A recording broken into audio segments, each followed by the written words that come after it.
are all warmly welcome to our with the theme of Deal with the Ozone Layer Today for a Better Tomorrow.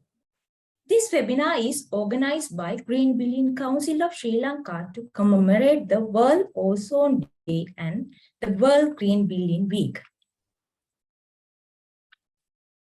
The United Nations marks 16th of September every year as the International Day for the preservation of the ozone layer and bringing attention to the problem of climate change.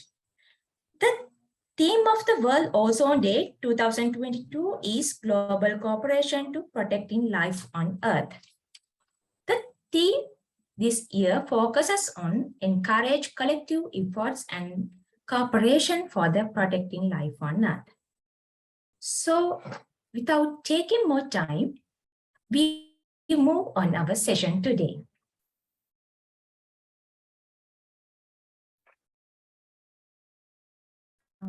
So I'm honored to invite today our resource person, Dr. Kasun Nandapala, to share your valuable knowledge on this session.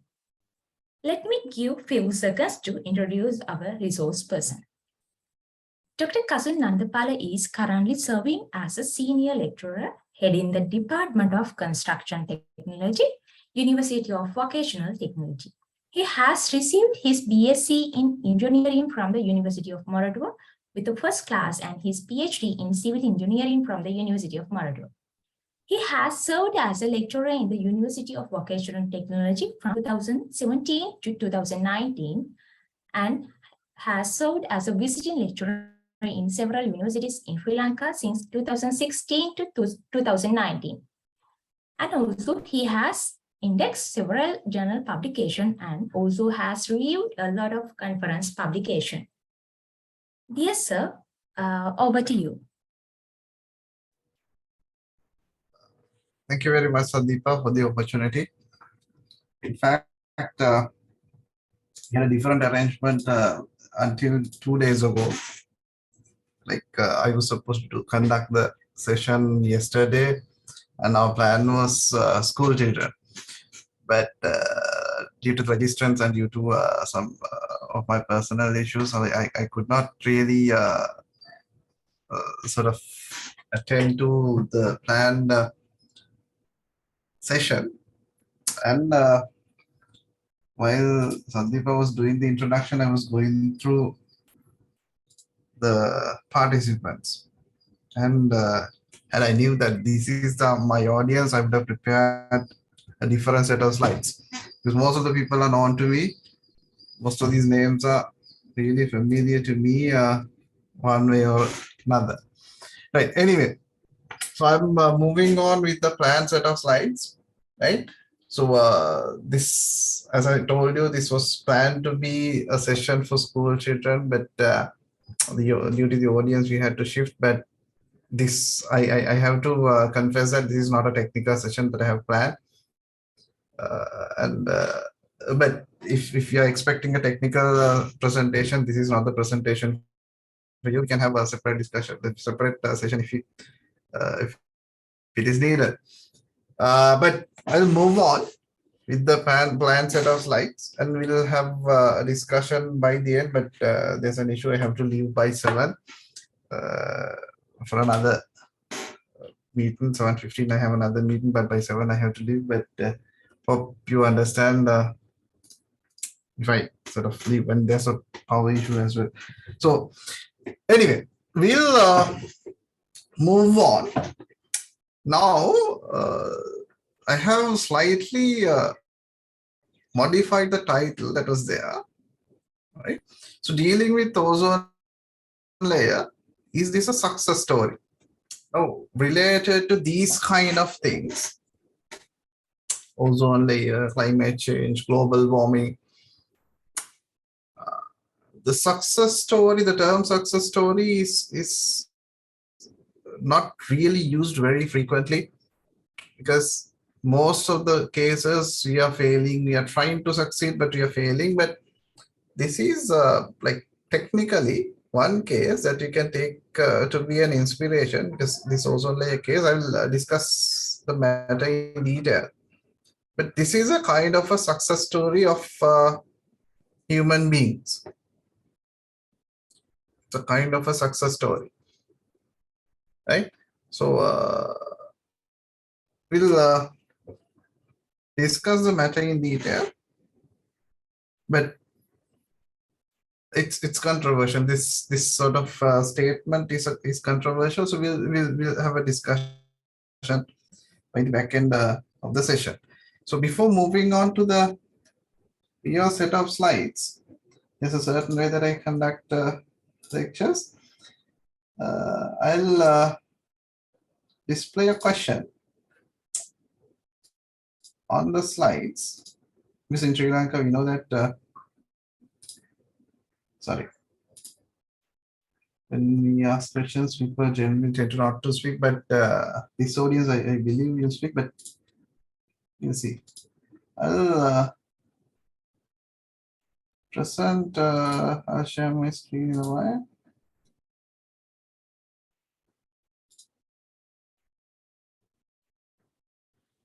Right. If you have been to any of my previous lectures, you know that I'm using this tool a lot. Can you sort of go to this www.menti.com, this particular slide? Oh, sorry, it's not created. This particular slide.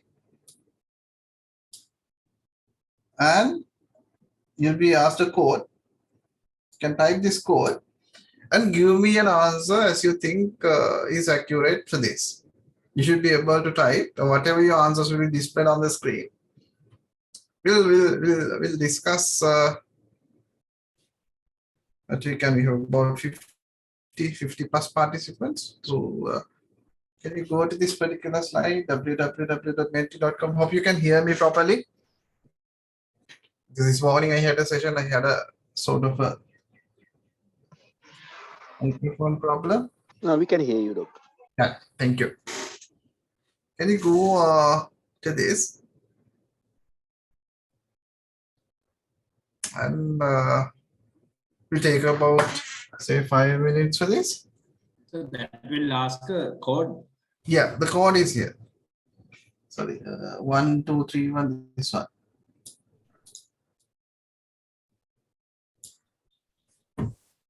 Right, food crisis. That is one.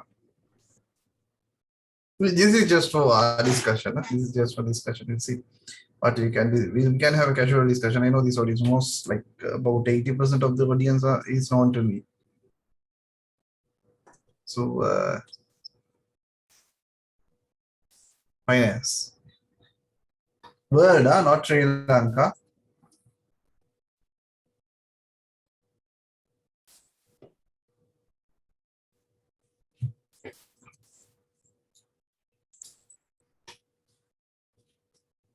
Carbon emission. So we'll have a discussion.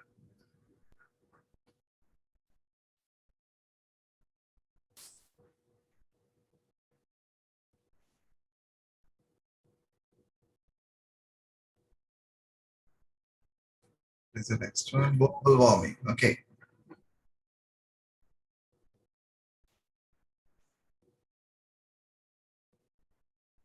The next one, urban heat island effect. We take about 3 more minutes. 8 of you have answered. Okay. A lot of people seem to say global warming and finance. But this is a casual discussion. It's a casual discussion.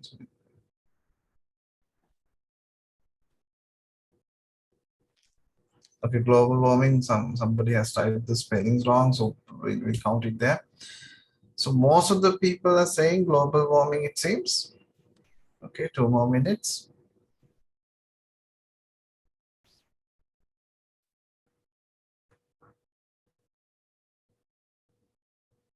Environmental pollution, you can type it here. Environmental pollution.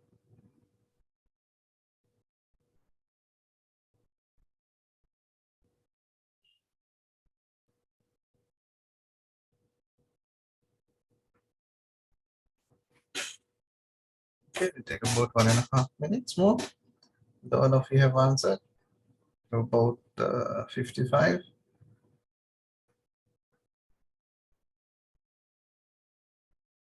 Okay, the larger the letters, that means many of you have answered with the same sort of response.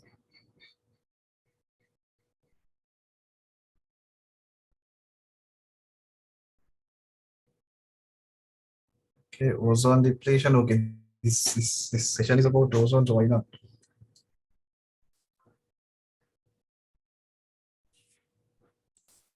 So, Dirsha, I don't know why you want to write something.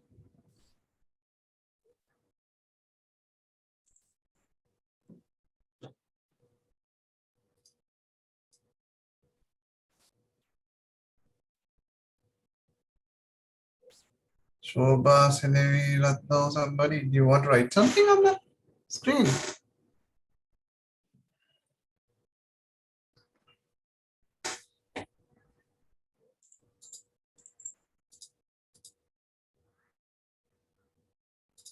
Yeah, I have disabled and you can speak. Huh? So there's the annotation option. Okay. Now, judging by the responses, most of you are saying it to be global warming. And a significant fraction says finance, oh, like financial crisis. That's Sri Lanka, yes, maybe that is the biggest issue. Some say environmental pollution. Now, most of these answers are going in one direction. And there's another answer through the chat. Now, I tend to ask this question in every lecture that I start, lecture session that I start. I've done this with architecture students, engineering students, diploma students, general public, school children, everybody. So the answers that they give are different. Now this audience, it says global warming. It is the biggest problem. So most of you are correct. So one could argue global warming and related climate change. Looking at the bigger picture in the world, this is the biggest issue that the world is facing, right? So how to relate that to ozone? We'll have a brief discussion now. The biggest issue that the current world is facing is global warming and related climate change, because it's going to be affected now. For us in Sri Lanka, we may facing a financial crisis, which we feel a lot than global warming. But in the bigger scheme of things, global warming is the biggest issue that you're facing, right? So most of you tend to have some proper answers on this. Then we'll move on. I'll connect the dots. I'll connect the dots. Sorry. I'll connect the dots.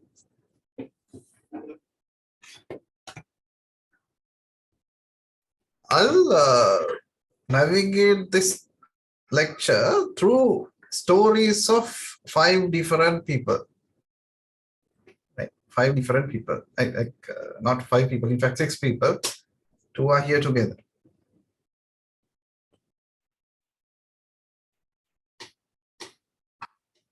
And I get my annotation option.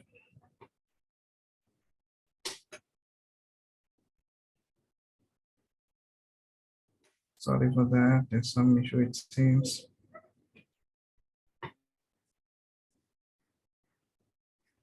Right. Very good.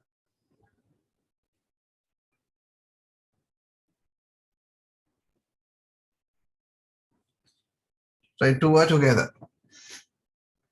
2 are together. There's some sort of connection issue. I'll sort it out somehow.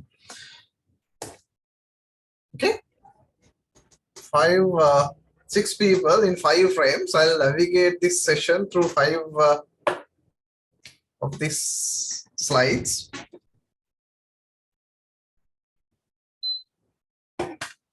and we'll discuss what that is. First one, Thomas Mitchell. He's considered one of the most dangerous inventors in the world. One of the most dangerous. After Alfred Nobel, we all know who Alfred Nobel is, he's the one who invented dynamite. This one is considered one of the most dangerous, like inventors of one of the most dangerous substances on earth. Right? He invented CFC. We will discuss what CFC is. Now, back in 1900s, there was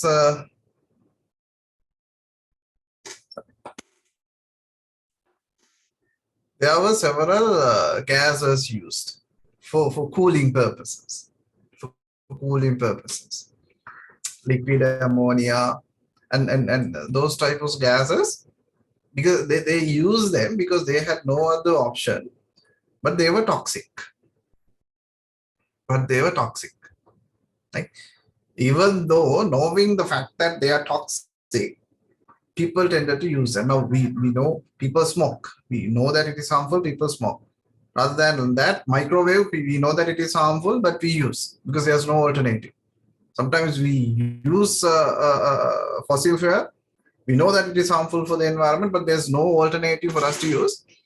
So we keep on using them. Knowing that they are harmful, people tended to use them because there was no alternative for this. Right? They use toxic, harmful substances for cooling purposes. Then this Mitchell, what he did was he invented CFC.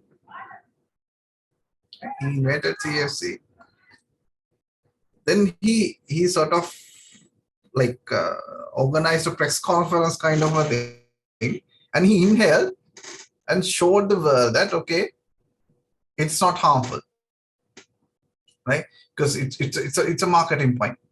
You know that by the time COVID, people like the fish consumption got less. One of the ministers by that time called a press conference and he ate raw fish because it was marketing. Right? So for marketing this, what he did was he inhaled and showed the world that this is not toxic, because toxicity of the existing gases by that time was a key point of discussion. He invented something, CFC, chlorofluorocarbon, right? So you all know that. Some of you may be experts in those things better than me. But as far as a marketing perception is concerned, he inhaled and showed the world that okay, this is not harmful. You can use it safely. Then it became a viral product throughout like 6 or 7 decades. People have been using CFC extensively for air conditioners, for hairsprays, and many applications in the world. Right? They kept on using CFC because it is not harmful for the health of human beings, Then this was going on. That was my first session, first chapter. Thomas Mitchell invented CFC as a solution to an existing problem by that time, because it was a burning problem. Cooling was needed. The available gases for that were harmful for the environment. Then they kept on using, and nobody saw that it was harmful. CFC, it was popular. It was a viral product, like fossil fuel. You know that we use it everywhere. Right? Then I'll move on to the second phase.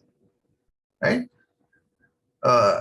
These are two scientists. They were researching somewhat totally different. Right? Ozone layer. before going into what their invention was, so like ozone, we know is O3. So O2, we all know, oxygen. As I told you, I didn't intend this to be a technical session. I will discuss if it is needed. So when it is subjected to UV light, these two atoms disintegrate and combine with another oxygen molecule, and O3 is formed. So this is a gas. This is a gas, in fact, is harmful for us. Ozone is a gas that is harmful for us on the surface. On surface, it is harmful because we know that CO2, carbon dioxide, is harmful. Ozone is as similar as harmful, even the impact is higher at the surface level of Earth because it absorbs heat and it keeps heat. It contributes to global warming a lot, right? But about between 10 to 50 kilometers from the surface of Earth, there's a thin layer. There's a thin layer. It's a different color. There's a thin layer. I'm not sure if you can see my annotations here. You can see. About 3 millimeters, which is acting as a sunscreen to Earth. There it is beneficial. O3 at the surface level, ozone at the surface level is harmful. But when acting as a sunscreen, this is a cricketer wearing sunscreen on the face because it protects from harmful radiation that is coming through sunlight. Right? Sunscreen is there. So Earth's sunscreen is this ozone layer. Earth's sunscreen is this ozone layer. The thing is, now up there it is good. Down here at the surface level, it is not good.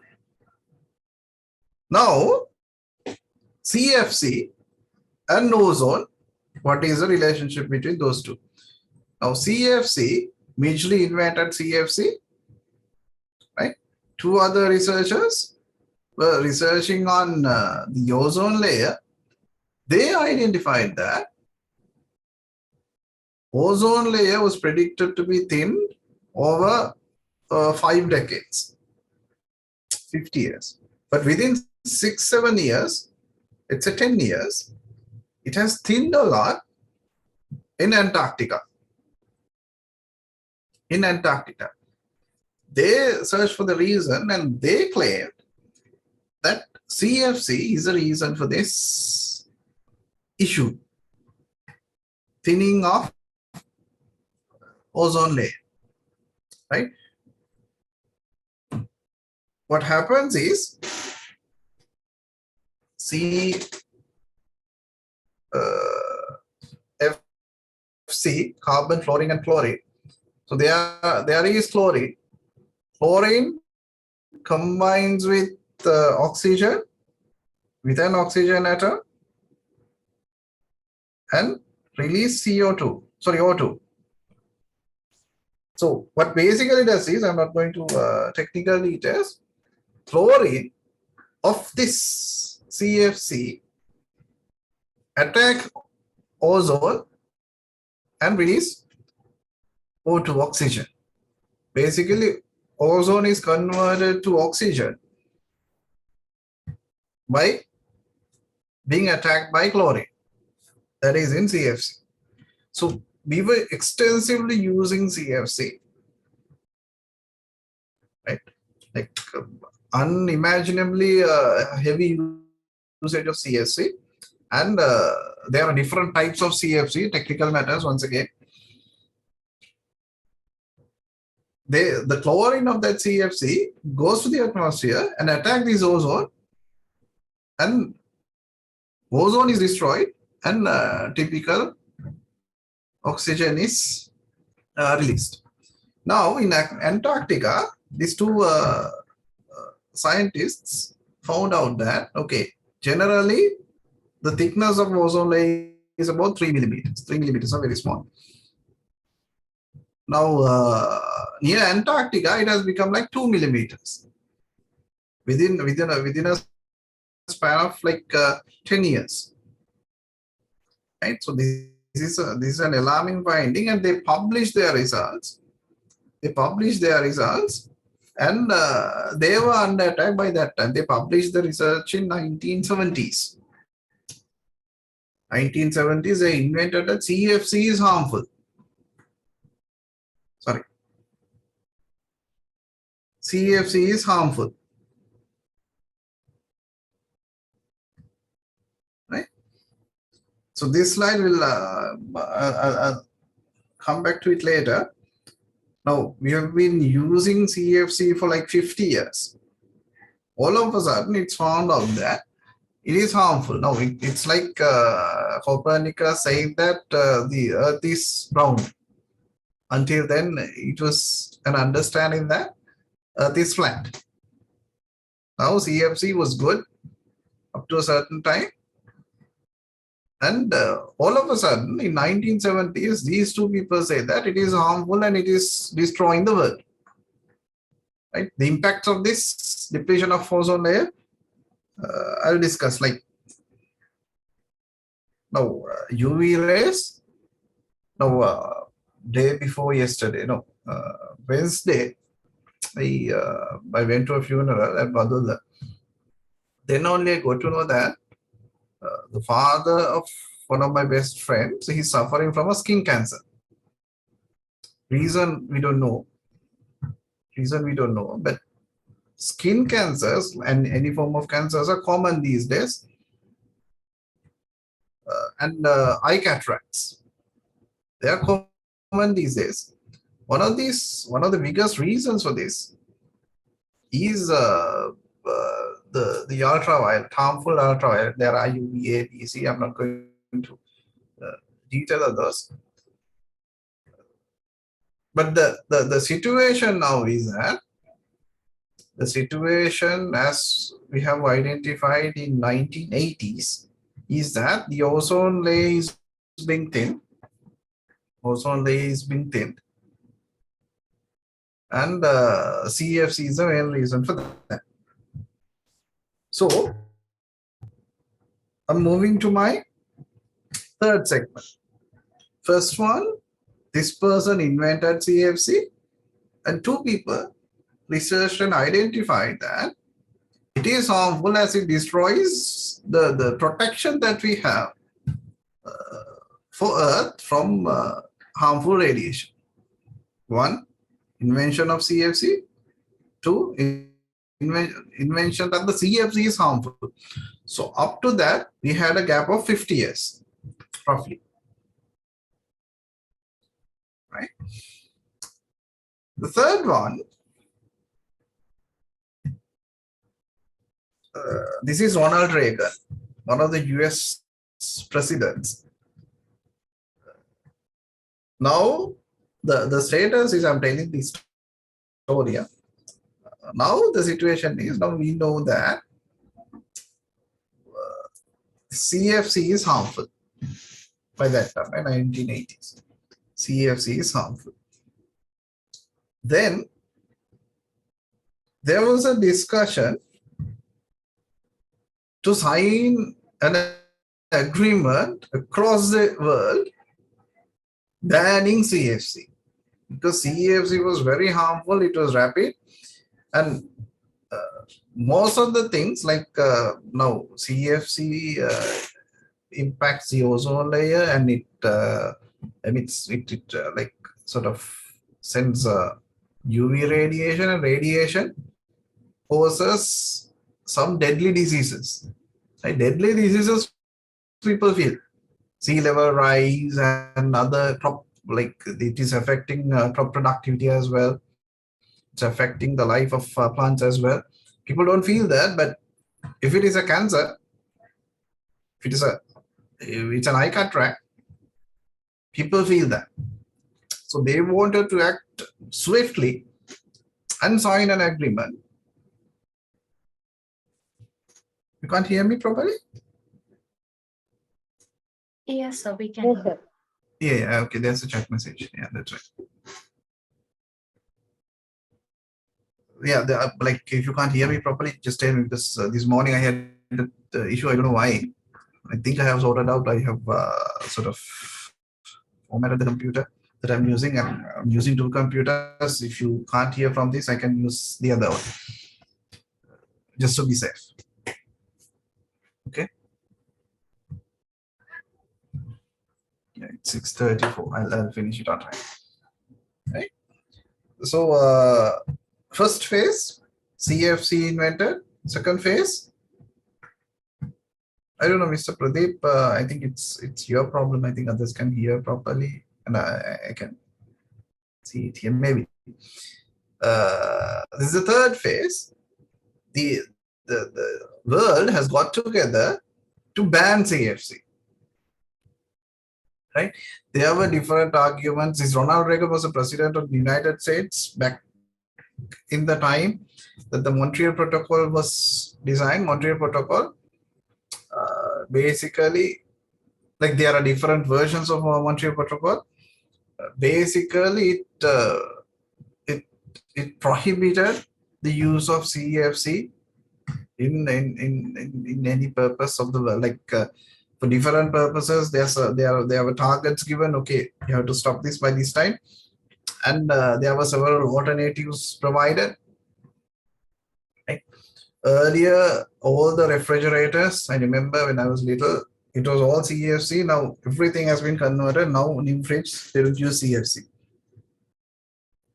Okay, because it was that harmful. Antarctica, there are some predicted models, so you can search Google and find them out. They are there. They are publicly available. So this Montreal Protocol is the first treaty in the world that the entire world has signed. Every country has signed that belongs to the United Nations. Because most of the other things, like either China backs out or US backs out, and there are some world politics go on, but Montreal Protocol, everybody agreed, okay, this is needed, otherwise you will be facing serious consequences in the future. Everybody has signed. Right? This is something extra. So it's addressing 9 of the Sustainable Development Goals. Sustainable Development Goals are that's a different story. It's a different area. There are 17. There are 17 goals that the world is supposed to be achieved by 2030. Right? These are these 17 things. So United Nations, okay, these are the goals that we have. There's only one country in the world that is going in par with the target. That is Denmark. All the other countries are lagging behind. They couldn't achieve these targets. But this Montreal Protocol, while focusing here,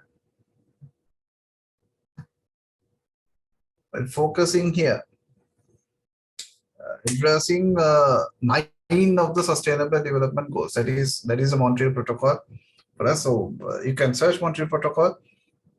It's basically related to CFC. And Montreal Protocol has different what we call different versions, different updates. Sorry.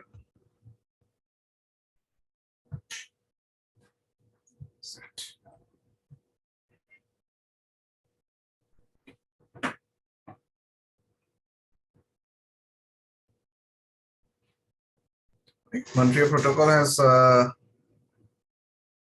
can see this, right? Yeah. Has different updates as far as the treaty is concerned. So no protocol,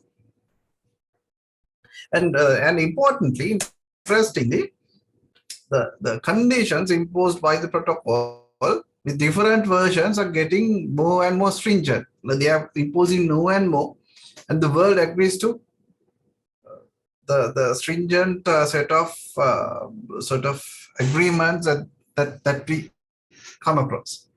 So this is predicted if there was no protocol. It is going way off, and with each updates, the updates are good. And the reason that I told you that this is a success story, right? I told you that the title, I told that I have modified that a bit, and we are succeeding as a world, right? 2020 and 2050.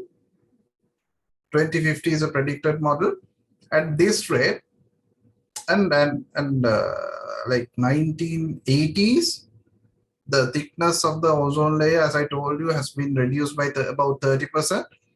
Now it is sort of slowly recovering by the action. This is one sort of amazing features, amazing sort of outcomes that the world has got. Generally, we are going in terms of this environmental aspects, sustainability aspects, we are going in negative direction. That is why we have this like workshops, even the green building councils and world green building councils, they are organizing these things to make people aware of these things. But this is one thing that we have achieved as a result of the Montreal Protocol. Right? By 2050, it is expected to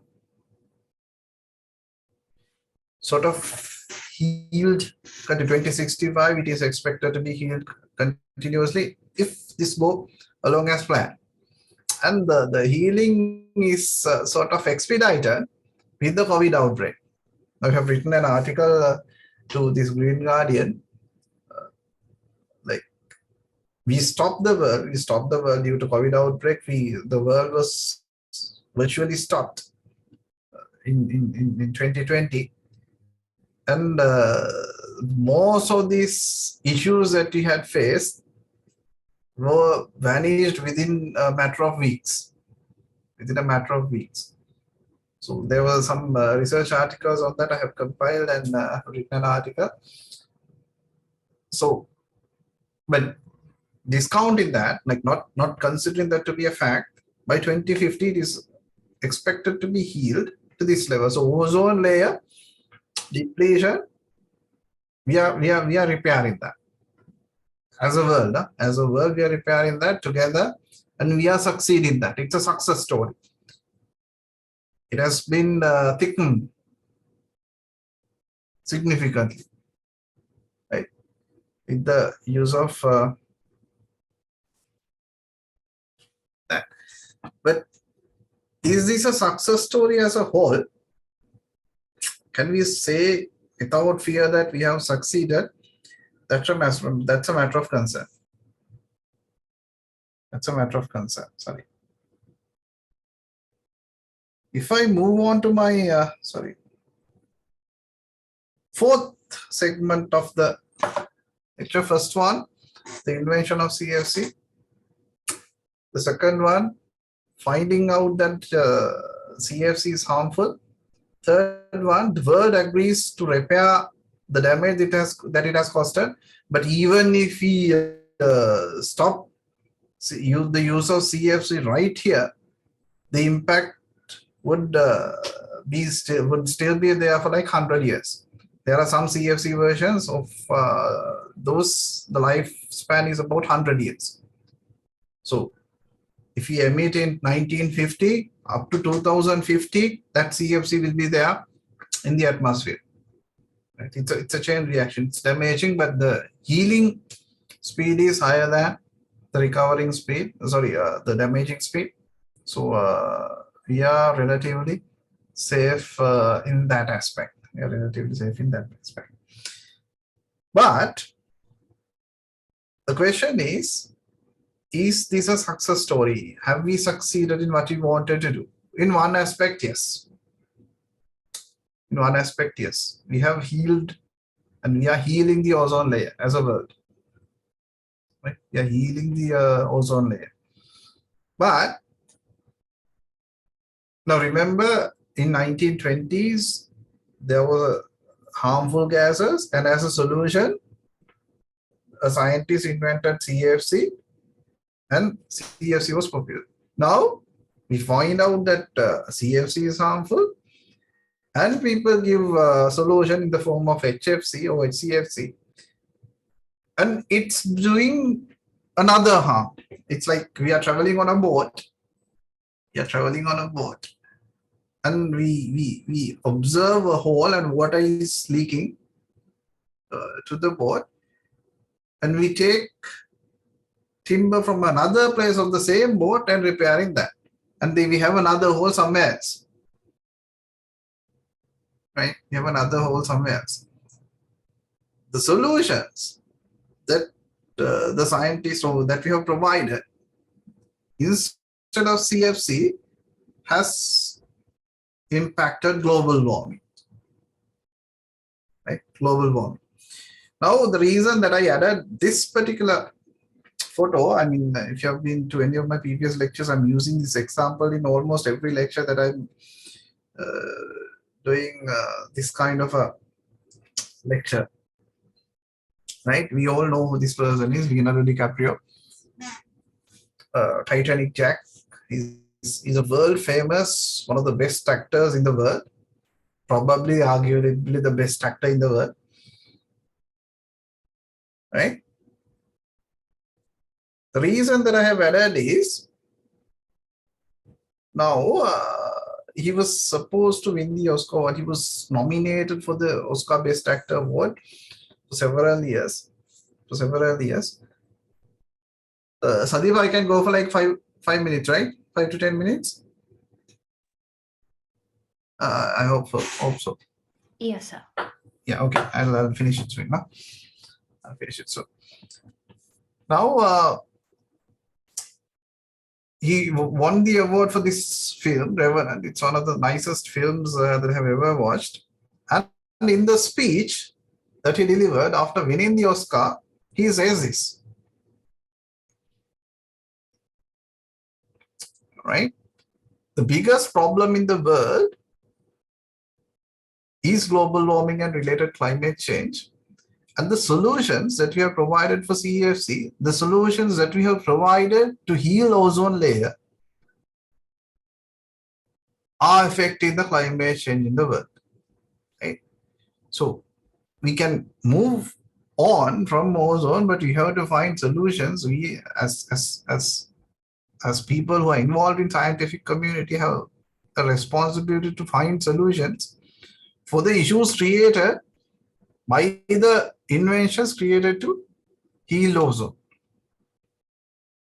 They have impacted climate change, and the solutions do harm in another aspect of the spectrum, another place of the spectrum, right? So this once again has become a key point of concern, right? Global warming is happening, climate change is happening, and this is a common slide of mine. Glaciers, they are being melted, and sea level is being risen, right? Sea level is being risen by about 3 millimeters per year. 3 millimeters in vertical distance accounts for a significant land coverage in horizontal distance, right? Per year, this much is staggering. And most of the lands that we are living in at the moment, Colombo, are predicted to be like sort of in sea because of this sea level rise due to climate change. Remember, these issues, like one of the reasons for these issues are the solutions that we have given for healing ozone layer. Right? There are other things like fossil fuel burning, fossil fuel generation, many things, but this is the area that we as scientific community has to be focusing on in the near future. So these are some predicted models. Like when I like conduct lectures, there's a nice story behind this as well. So I'm going to skip it for the time being due to the time limitation. And this is one attempt that Maldives government has taken. Maldives government has taken to convey the world the message that we are in trouble. No, Maldives is the country that is going to be severely affected by this sea level rise. Right? There are statistics. There are like many predictions, models, mathematical sort of predictions available on this. Then this is a cabinet meeting in 2013 that they have taken to convey the world the message that sea level rise is real, and there would be no Maldives in future if we don't act against this global warming issue. Global warming issue. That is the issue that we have to be addressing, and even in Sri Lanka, if the global temperature rises by 4 degrees, now in global warming started in the 14th century, right? Like before the 14th century, the world's average temperature was 13.6 degrees, and it was in balance. That is the optimum like average. The entire world average temperature of the entire world. Average temperature is 13.6. Then it was slowly being increased, and with the Industrial Revolution, the 19th century, it has expedited, and the temperature goes up, and glaciers get melted, and all sorts of. Now it has affected the balance of the world. It has affected the balance of the world, right? When this the temperature is being increased, it has to be balanced by something else. That is why we have a lot of natural disasters and all sorts of things these days. That is one of the major reasons. And sea level rise, if the temperature rises by 4 degrees, most of the areas in Kalpiti Peninsula will be in sea, and Patiklo area, these areas are going to be affected. Right? Sri Lanka, like it's not at a big threat, but as a country, we can't say that there's no threat. But countries like Maldives and small islands, they are getting affected by this very severe. Right? Last 5 slides. And as I told you, I intended this to be sort of a